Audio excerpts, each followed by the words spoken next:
তাই যারা বাংলাদেশের স্বাধীনতা, নিরাপত্তা ও সার্বভৌমত্বের বিরুদ্ধে কোন ষড়যন্ত্র করবে তাদেরকে জেনে রাখা উচিত বাংলাদেশের জনগণ কখনো অন্যায় আগ্রাসন, অন্যায় আধিপত্য মেনে নেবে না।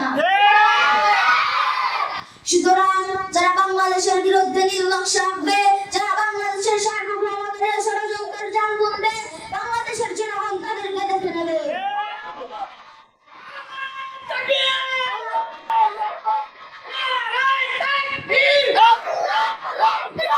ইসলামের শত্রুরা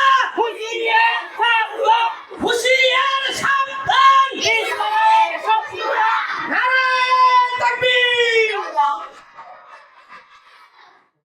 نحمده ونصلي على رسوله الكريم أما بعد فأعوذ بالله من الشيطان الرجيم بسم الله الرحمن الرحيم قال الله تعالى وأعدوا لهم ما استطعتم من قوة وقال رسول الله صلى الله عليه وسلم كلكم راع وكلكم مسؤول عن رعيته। রামধুলিবাড়ি মাদ্রাসার নুরানি শাখার তর্কিত আয়োজিত আজকের সেমিনারের সম্মানিত সভাপতি, উপস্থিত শিক্ষকবৃন্দ এবং আমার প্রিয় শিক্ষার্থী ভাই ও বোনেরা, সকলের প্রতি রইল আন্তরিক সালাম ও মোবারকবাদ। আজ আমার বক্তব্যের বিষয় হলো বাংলাদেশের সার্বভৌমত্ব রক্ষায় আমাদের কর্তব্য। সম্মানিত উপস্থিতি, একটি স্বাধীন দেশ শুধু একটি ভূখণ্ডের নাম নয়, এটি লাখো শহীদের রক্ত, অসংখ্য মায়ের অশ্রু এবং কোটি মানুষের স্বপ্নের ফসল। আমাদের প্রিয় বাংলাদেশ মহান আল্লাহর এক বিশেষ নিয়ামত। এই দেশের স্বাধীনতা ও সার্বভৌমত্ব রক্ষা করা আমাদের সকলের নৈতিক ও জাতীয় দায়িত্ব। আল্লাহ তাআলা কুরআনে বলেন ওয়া'ইদু লাহুম মাসতা'তুম মিন কুওয়া, অর্থাৎ তোমরা তোমাদের সাধ্য অনুযায়ী শক্তি অর্জন করে রাখো। এই আয়াত আমাদের শিক্ষা দেয় যে ব্যক্তি সমাজ ও রাষ্ট্রকে সবসময় শক্তিশালী, সচেতন ও প্রস্তুত থাকতে হবে। প্রিয় ভাইয়েরা, সার্বভৌমত্ব রক্ষা শুধু সেনাবাহিনী, নৌবাহিনী বা বিমান বাহিনীর কাজ নয়, এটি প্রতিটি নাগরিকের দায়িত্ব।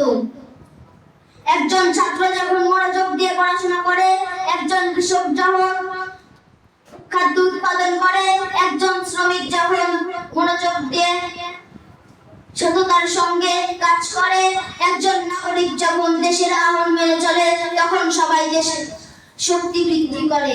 রাসূলুল্লাহ সাল্লাল্লাহু আলাইহি ওয়াসাল্লাম বলেছেন কুল্লুকুম রা'ইন ওয়া কুল্লুকুম মাসউলিন আন রা'ইয়াতি, অর্থাৎ তোমাদের প্রত্যেকেই দায়িত্বশীল এবং প্রত্যেকেই তার দায়িত্ব সম্পর্কে জিজ্ঞাসা করা হবে।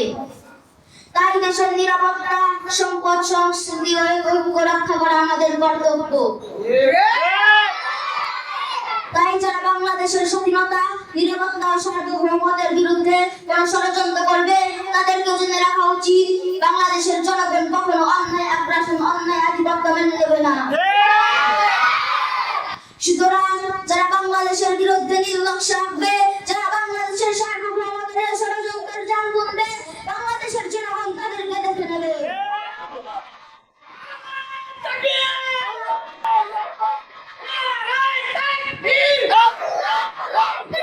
ইসলামের শত্রুরা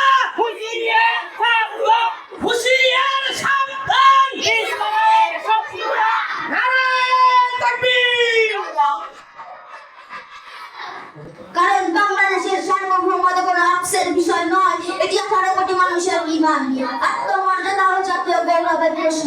তাই আসুন আমরা শপথ করি দেশের আইন মেনে চলবো, দেশের সম্পদ রক্ষা করবো, হিংসা ও দুর্নীতির বিরুদ্ধে অবস্থান নেব এবং বাংলাদেশের স্বাধীনতা ও সার্বভৌমত্ব রক্ষায় সচেতন থাকবো। আল্লাহ তাআলা